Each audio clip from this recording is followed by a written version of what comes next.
ऐतिहासिक और सांस्कृतिक कार्यक्रम में हम सब के बीच में आधुनिक राजनीति के चाणक हमारे देश के गृह मंत्री, सहकारिता मंत्री माननीय आदरणीय अमित शाह जी का इस कार्यक्रम में आने पर बहुत बहुत स्वागत और अभिनंदन करता हूं। एक बार जोरदार तालियों के साथ माननीय गृह मंत्री जी का स्वागत करें।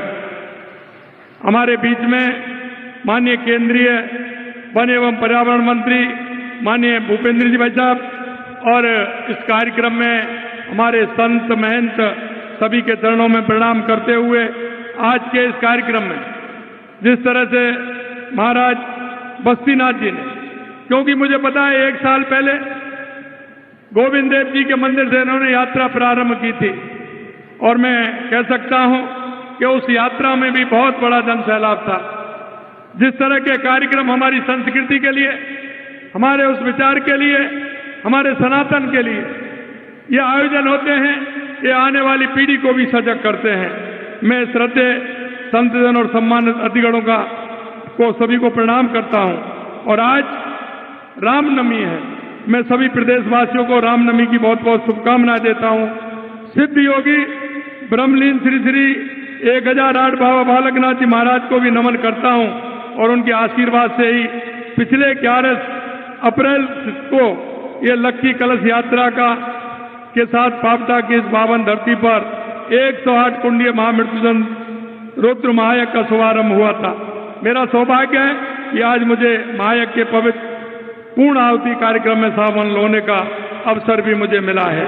मैं आपसे कहना चाहता हूं, हमारे सम्मानीय केंद्रीय गृह मंत्री एवं सहकारिता मंत्री अमित शाह जी का राजस्थान की धरती पर हृदय से स्वागत तो करता हूं, लेकिन मैं आपसे कहना चाहता हूं, देश के यशस्वी प्रधानमंत्री नरेंद्र मोदी जी के नेतृत्व में विकास और विरासत हमारे जिस तरह से साथ साथ चल रहे हैं और आज आप पूरे देश के अंदर देख रहे हैं कि हमारे विकास और विरासत दोनों साथ साथ चल रहे हैं।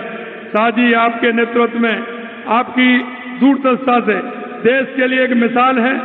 बतौर केंद्रीय गृह मंत्री आपने देश की आंतरिक सुरक्षा को अवैध बनाने में योगदान दिया, वह हर भारतीय के लिए गर्व है। आप चाहे धारा 370 को हटाने का ऐतिहासिक निर्णय हो या सीमा सुरक्षा को मजबूत करने का कार्य हो, आपके संकल्प और दृढ़ इच्छा शक्ति ने भारत को एक नई दिशा देने का काम किया है।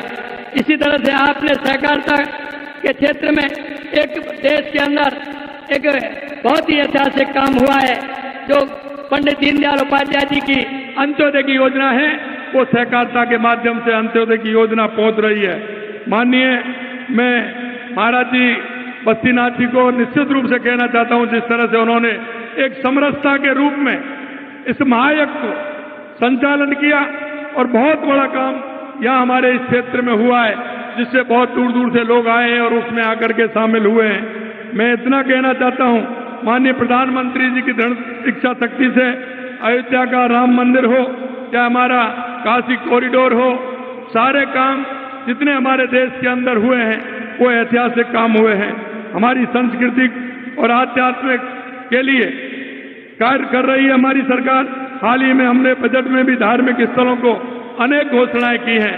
अंत में मैं आपसे इतना कहना चाहता हूं कि हमारे संतों ने, हमारे मुनियों ने, हमारे ऋषियों ने हमारी सनातन संस्कृति को बनाए रखने के लिए अपने आप को, इस राष्ट्र को दिशा देने का काम किया है और मैं यही कहना चाहता हूं, उसी दिशा में महाराज हमारे बालनाथ जी ने एक आने वाली पीढ़ी को दिशा दी है। क्योंकि ज्यादा दिन पहले नहीं, थोड़े दिन पहले ही आपने देखा होगा बालनाथ जी महाराज किस तरह से अपने हर क्षेत्र में उन्होंने एक संस्कृति को तो मजबूत किया, सनातन को भी मजबूत करने का काम किया है और उसी में महाराज बस्तीनाथ जी लग रहे हैं और इतना बड़ा कार्यक्रम का आयोजन किया है। उनको भी मैं बहुत बहुत धन्यवाद देना चाहता हूं, बहुत बहुत धन्यवाद। और पुणे में हमारे गृह मंत्री जी को, माननीय भूपेंद्र जी को, और आप इतनी बड़ी संख्या में इस कार्यक्रम में आए, आप सभी को भी मैं धन्यवाद देना चाहता हूं। बहुत बहुत धन्यवाद। जय हिंद, जय भारत, जय राजस्थान, जय जय श्री राम, जय जय श्री राम। बहुत बहुत धन्यवाद। बहुत बहुत धन्यवाद आदरणीय मुख्यमंत्री जी। मैं अब